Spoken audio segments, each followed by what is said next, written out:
안녕하세요 기철이 여러분들, 멋진 기영입니다. 지난주에 올린 최강 전투력 부대 영상 다들 잘 보셨나요? 지난 영상에 이어서 이번 시간에서는 마블 세계관에 존재하는 최고의 전투부대 5위부터 1위까지 한번 알아보도록 하겠습니다. 지난 영상이 궁금하시다면 위에 링크를 클릭해주세요.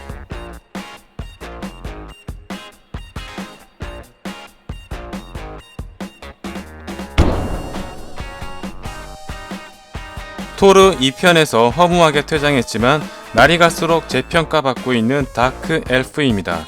우주 최강이라 불리는 아스가르드와 맞짱을 뜰 정도로 패기 넘치는 모습을 보여주었는데요. 다크 엘프들의 기술력은 실로 상상을 초월합니다.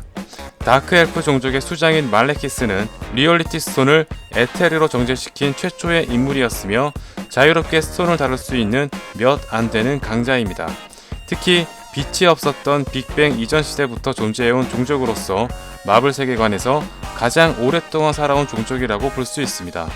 병사 한 명을 각성시킬 수 있는 커스트 스톤은 각성 전 토르조차 꼼짝 못할 정도로 압도적인 힘을 부여할 수 있으며 닿는 즉시 다른 차원으로 보내버릴 수 있는 블랙홀 수류탄까지 보유하고 있습니다. 여차하면 로키와 토르도 위험에 빠질 정도로 상당히 무시무시한 무기인데요. 이런 강력한 무기를 일개 병사들의 무기로 사용할 만큼 어떻게 보면 크리 종족은 두말할 것도 없으며 아스가르드보다 훨씬 진보된 기술력을 지니고 있다고 해도 과언이 아닙니다. 또한 해임달조차 감지하지 못할 정도로 놀라운 스텔스 기능과 창과 방패를 사용하는 아스가르드인과는 다르게 최첨단 무기까지 보유하고 있습니다. 기술력만 놓고 보자면 마블 시네마틱 유니버스 사상 최고의 집단이라고 해도 과언이 아닌데요. 의욕이 앞선 나머지 상당히 허무한 최후를 맞이한 굉장히 아쉬운 종족 중 하나였습니다. 지구상에서는 그 누구도 넘볼 수 없는 이름만 들어도 치를 떨 정도로 위대한 마법사들이 존재하는 사이비 단체 카마르 타즈입니다. 고차원적인 존재로부터 수도 없이 지구를 지켜오고 있었는데요. 어벤져스가 물리치는 적들과 차원이 다르다고 언급하는 대사를 통해 격이 다른 집단임을 알 수 있습니다. 특히 타임스톤의 전 주인이자 도르마무의 힘을 사용할 수 있는 에인션트 원이 있다는 것만으로도 카마르타지의 전투력은 범접할 수 없는 수준이라고 볼 수 있으며 닥터 스트레인지의 성장 속도 역시 무시무시하다는 점에서 어떤 식으로 평가를 내리느냐에 따라 충분히 1위도 가능하다고 볼 수 있습니다. 인피니티 스톤이 없어도 미러 디멘션을 이용해 현실을 조작할 수 있는 능력을 가지고 있으며 아스트랄 디멘션과 퀀텀 렐름 등 다른 차원을 오갈 수 있는 유일한 사이비 종교단체입니다. 여차하면 도르마무가 지배하고 있는 다크 디멘션의 힘까지 불러올 수 있는데요. 캐실리우스가 주문을 습득한 것으로 보아 비슷한 레벨이었던 모르도와 웡 역시 불가능한 것은 아니라고 보여집니다. 뿐만 아니라 리빙 트레비널의 힘이 깃들어 있는 미스티 가치를 비롯해 수많은 우주적 존재들의 힘을 빌린 무기와 장비들이 난무하고 있습니다.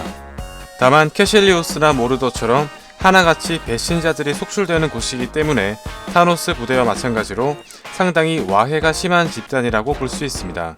다만 경기 침체로 인해 먹고 살기가 힘든 탓인지 조너던 팽봉 같은 일반 수련생들을 받아 가르치고 있는 걸 볼 수 있는데요.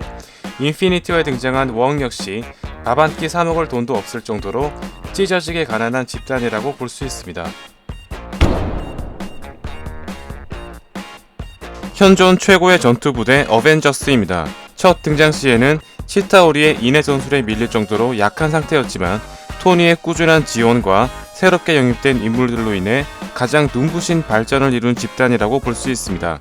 사실상 프로젝트 그룹이기 때문에 얼마든지 멤버가 바뀔 여지가 있으며 최약체 멤버와 최강 멤버가 동시에 존재하기 때문에 팀의 전력이 시리즈에 따라서 상당히 편차가 큰 편입니다. 초반에는 헐크와 토르가 양대 산맥이었으나 스톤브레이커로 토르가 각성하기 시작하면서 아득히 넘사벽 수준으로 넘어서게 되었습니다.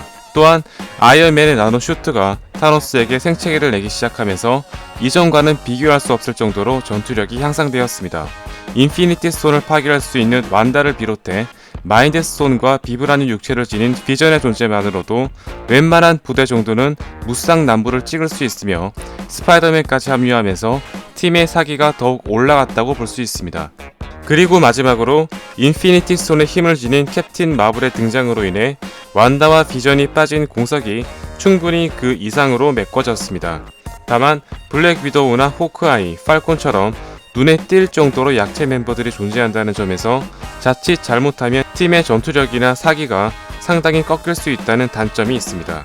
특히 적이 없을 때는 직접 빌런을 만들거나 서로 치고받고 싸우는 막장 모습을 보여줄 때도 있습니다. 엔드게임에서는 가오갤 멤버였던 네뷸라와 로켓, 행크핌의 기술력이 집약된 앤트맨, 그리고 어벤져스의 기원이자 인피니티 스톤의 힘을 지닌 궁극의 핵심 멤버 캡틴 마블이 합류함으로써 사상 최고 수준의 전투력을 지니게 되었습니다.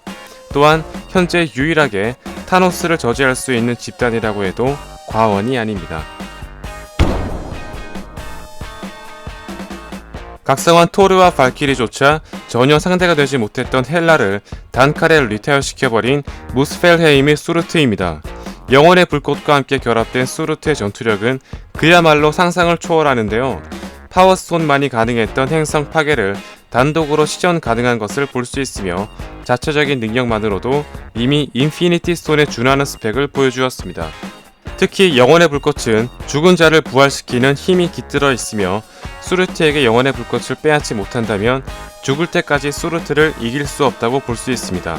또한 영혼의 불꽃이 죽은 자를 살려내는 능력이 있는 만큼 오딘 역시 영혼의 불꽃을 빼앗아 수르트를 무력화시키는데 그쳤을지도 모르는 일입니다. 심지어 영혼의 불꽃을 빼앗긴 상태에서도 각성전 토르를 상대로 상당히 선전하는 모습을 보여주었으며 수르트의 부하들 역시 상당한 인내 전술을 펼치는 것을 볼 수 있습니다. 오딘에 의해 정복당하긴 했지만 전성기 시절 수르트의 위상은 압도적인 수준이라고 볼 수 있으며 영혼의 불꽃을 이용해 자신들의 부하들을 미친듯이 부활시키는 전법을 사용했을 것으로 추정됩니다. 마블 시네마틱 유니버스 역사상 두 번 다시 없을 최고의 전투력을 자랑하는 아스가르드입니다. 바이프로스라는 순간이동에 맞먹는 이동 수단을 가지고 있는 종족으로서 앞으로 진행되는 영화에서도 아스가르드의 전투력을 넘어서는 부대는 존재하지 않을 것입니다. 아스가르드의 기원은 오딘의 아버지 보어에서부터 출발하는데요. 이미 다크 엘프를 비롯한 수많은 외계 종족들을 정복해온 바 있습니다. 특히 아스가르드 역사상 가장 중요한 시기라고 볼 수 있는 오딘은 9개의 행성을 피로 물들일 정도로 엄청난 학살극을 펼쳤으며 정복한 행성으로부터 막대한 부를 챙김으로 인해서 지금의 아스가르드를 세웠다고 볼 수 있습니다. 이때 오딘이 정복 활동을 하는데 가장 큰 공헌을 한 인물이 바로 헬라입니다. 아스가르드가 존재하는 한 무한대로 힘을 얻을 수 있으며 헬에서 노르웨이까지 스스로 포트를 타고 이동하거나 강력한 무기를 즉시 생성할 수 있는 마법 능력까지 보유하고 있는데요. 라그나로크에서 보여준 헬라의 강력함은 현재까지는 수르트와 오딘을 제외한다면 그 어떤 누구도 대항할 자가 없다고 해도 전혀 과언이 아닙니다. 오딘조차 유배시키지 않고서는 답이 없을 정도였으며 인피니티 스톤 따위는 그냥 지나쳐버릴 정도로 물리적인 공격력은 마블 세계관에서 거의 끝판왕을 찍었다고 볼 수 있습니다. 특히 오딘이 가장 아끼고 있었던 발키리 부대의 경우 한 명 한 명이 헐크에 준하는 신체 스펙을 지니고 있다는 것으로 볼 때 발키리 부대를 전멸시킨 헬라의 공격력이 얼마나 무서운지 알 수 있는 부분입니다. 발키리 부대를 전멸시킨 것에 이어서 잠깐 동안 결성된 리벤저스를 거의 가지고 노는 모습을 볼 수 있습니다. 전성기 시절 오딘과 헬라에 비한다면 초창기 토르의 스펙은 비교적 낮은 편이라고 볼 수 있습니다. 각성한 후에도 헬라와의 대전에서 치명상을 입히지 못했으나 스톤브레이커로 또 한 번 각성한 뒤에는 자체적으로 바이프로스를 생성하고 인피니티 스톤의 힘을 뚫어버리는 등 스톤브레이커와 상당한 시너지를 보이고 있습니다. 또한 토르의 친위대인 워리어즈 3와 시프 같은 절대 강자들이 존재하고 있으며 오딘의 아내 프리가 역시 혼자서 말레키스를 제압하는 등 평범한 아스가르드 백성이라 할지라도 최소 캡틴 아메리카에 준하는 근력을 보유하고 있습니다. 지구에서는 거의 무적이라 불리는 로키가 아스가르드에서는 가장 약체일 정도이니 아스가르드의 군사력은 두말하면 잔소리겠죠? 전반적으로 신체 능력이 월등히 뛰어나기 때문에 백병전 위주로 전투를 벌이는 편이지만 상대방의 능력을 빼앗거나 환영수를 사용하고 없던 무기를 생성하는 등 마법적인 면에서도 최상위권이라고 볼 수 있습니다. 카마르타지와 비교하자면 백병전에서는 아스가르드가 절대적으로 우위에 있다고 볼 수 있으며 마법에서는 카마르타지가 월등히 우위에 있다고 볼 수 있습니다. 그 외에도 아이언맨 부대와 맞서 싸웠던 익스트리미스, 5명에서 국가 하나를 초토화시킬 수 있는 윈터솔저 부대, 아직 아담 워럭을 공개하지 않은 듯한 소버린, 변신의 규제인 스크럴, 앤트맨의 친위대, 개미 부대 등이 존재하고 있습니다. 지금까지 마블 세계관에 존재하는 가장 강력한 부대들에 대해서 알아봤습니다. 수많은 외계 종족들이 존재하는 만큼 다양한 개성과 전투력을 지닌 부대들이 존재하는 것을 알 수 있는데요. 어벤져스 엔드게임 이후에도 다양한 모습을 볼 수 있기를 기대해 보겠습니다. 다음 시간에도 재미있는 리뷰로 찾아오겠습니다. 감사합니다.